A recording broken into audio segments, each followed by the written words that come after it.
مجدد الفسانی رحمۃ اللہ علیہ سے ان کے ایک مرید نے کہا مجھے حضور کو نصیحت کریں. حضرت مجدد الفسانی فرمایا، عرض کیا حضور نصیحت کریں. فرمایا بیٹے ایک ہی نصیحت ہے، نہ کبھی خدا بننا نہ کبھی رسول بننا. نہ خدا بننا نہ رسول بننا. انہوں نے کہا کہ خدا رسول تو کوئی بھی نہیں بنتا، یہ کون سوچ سکتا ہے خدا بننے کا یا رسول بننے کا. فرمایا بیٹے نہ سمجھو تو یہی جواب ہوگا، گہرائی میں جاؤ تو بڑے بڑے لوگ خدا بھی بننا چاہتے ہیں رسول بھی بننا چاہتے ہیں. پوچھا کیا مطلب؟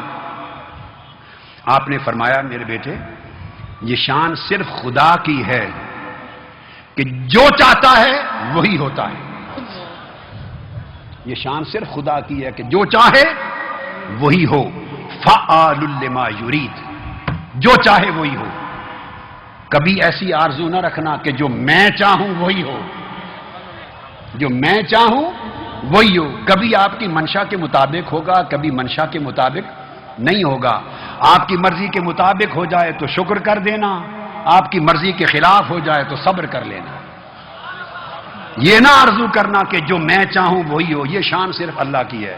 اور اگر یہ سوچیں گے تو اس کا مطلب ہے خود کو خدا بنانا چاہتے ہیں، معاذ اللہ.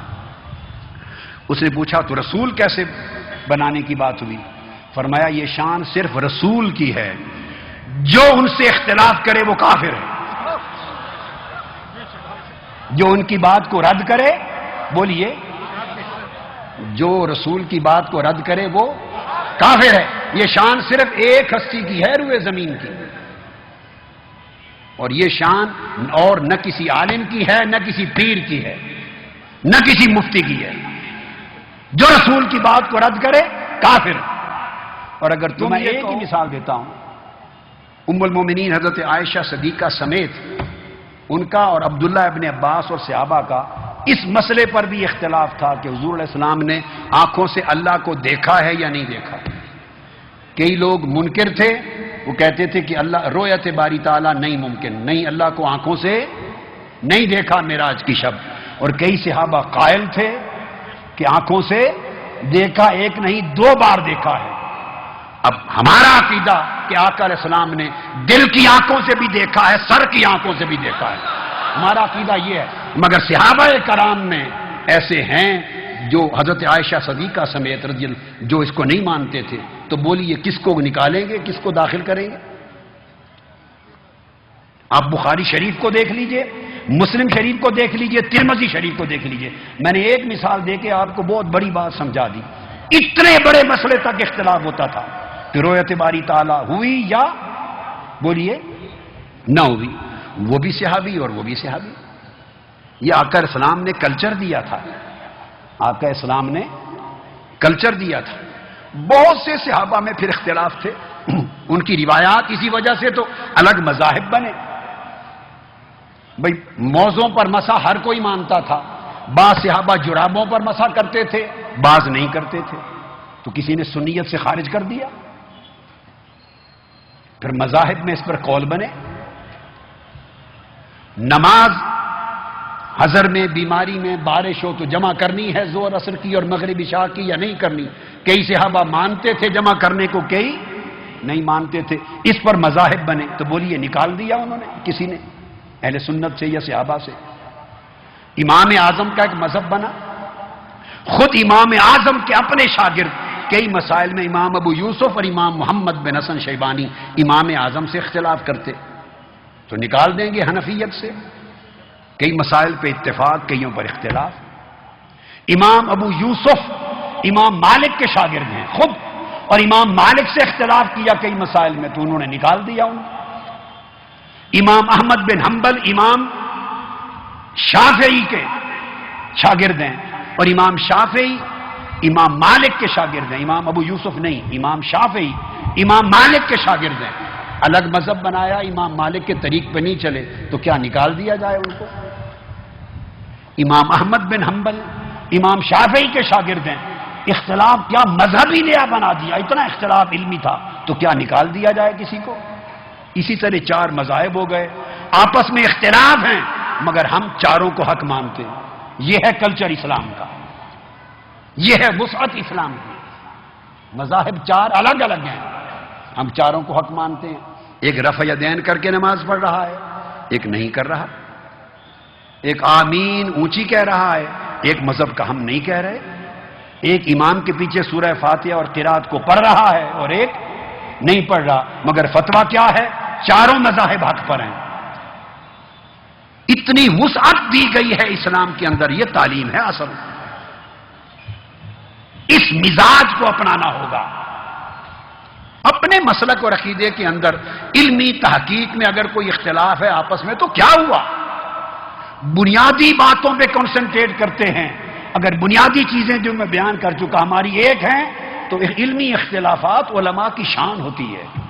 آقا نے فرمایا اختلاف امتی رحمتن، میری امت میں علمی اختلاف رحمت ہے. تو صحابہ میں ہوئے، سلف صالحین میں ہوئے، ائمہ فقہ میں ہوئے، ائمہ حدیث میں ہوئے. امام بخاری نے اعتراضات کیے امام اعظم ابو حنیفہ پر. کس کو برا بھلا کہا جائے؟ بولیے اب مجھے بتائیں کس کو برا بھلا کہا جائے؟ اعتراض کیے امام بخاری نے. علمی اختلاف ہے، ختم ہو گئی بات. میری بات آپ سمجھ رہے ہیں نا؟ اسی طرح بہت سے ائمہ کے درمیان ائمہ تفسیر کی کتابیں پڑھیں، ائمہ عقیدہ کی کتابیں پڑھیں، ائمہ فضائل و مناقب کی پڑھیں. ہر باب میں آپ کو ہر سطر میں ملے گا کہ فلاں نے یہ کہا مگر فلاں نے یہ کہا. اختلاف ہے ہر ایک کے تعبیر پر، تشریح پر، مگر کسی نے 1400-1500 سال میں یہ روش نہیں اپنائی کہ علمی اختلافات پر پکڑ کے اہل سنت سے خارج کر دیں اور اسلام سے خارج کر دیں. یہ طریقہ کبھی نہیں تھا. یہ طریقہ اسلام کی تاریخ میں کبھی نہیں تھا. اس کے برعکس امام اعظم کے مخالفین ان پر تہمتیں لگاتے تھے، امام اعظم نے نہیں لگائیں. امام شافعی کے مخالف تہمتیں لگاتے تھے، امام شافعی نے یہ کام نہیں کیا. امام مالک کے مخالفین ان پر تہمتیں لگاتے تھے، اعتراض کرتے تھے، امام مالک نے نہیں کیا. امام احمد بن حنبل کے مخالف یہ کرتے تھے، امام احمد بن حنبل نے کبھی نہیں کیا.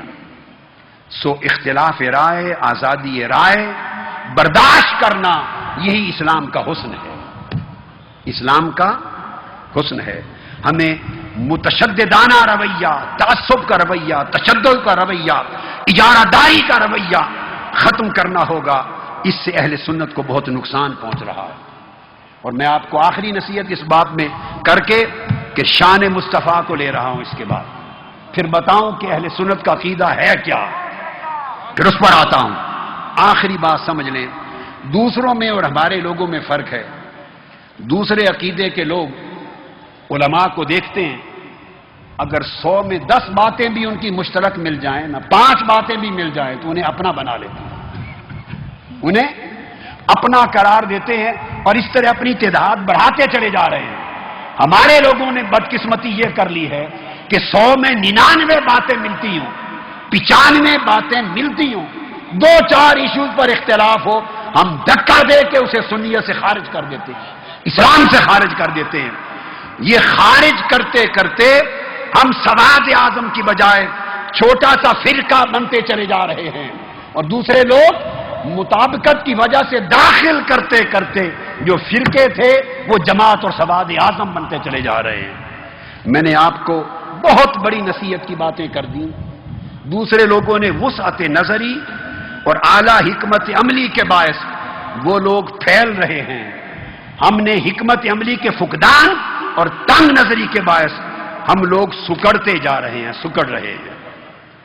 لہذا اس طریقے کو ختم کر کے ہمیں چاہیے کہ ہم حکمت عملی کے ساتھ، محبت اور وسعت قلب کے ساتھ ہم آقا علیہ السلام کی اس عقیدہ صحیحہ کو، اہل سنت کو، سواد اعظم کو، جماعت کو آگے بڑھائیں اور کنسنٹریٹ کریں اس چیز پر جس طرح کی بات آج میں اب کرنے والا ہوں. ان کو پہنچایا جائے. نوجوان نسل دین سے بیزار ہو رہی ہے، وہ دین سے بیزار ہو رہی ہے. اگر علماء کے اس طرح کے کام دیکھیں گے کہ آپس میں کفر کے فتوے لگا رہے ہیں اور دھکے دے دے کے سنیت سے نکال رہے ہیں، ان بیچاروں کی دلچسپی نوجوان نسل کی دین میں نہیں رہی تو تمہارے مسلک میں کب رہیں گے؟ وہ چھوڑ کے چلے جائیں گے.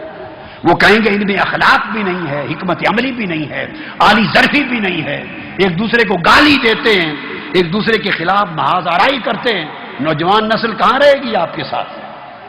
دوسرے لوگ میٹھی زبان بول کر اخلاق کے ساتھ، پیار کے ساتھ، حکمت عملی کے ساتھ لوگوں کو ساتھ ملاتے جا رہے ہیں، اور آپ اپنی تنگ نظری، تعصب اور فقط اپنی دکانداری کی وجہ سے اپنے لوگوں کو بگاتے جا رہے ہیں۔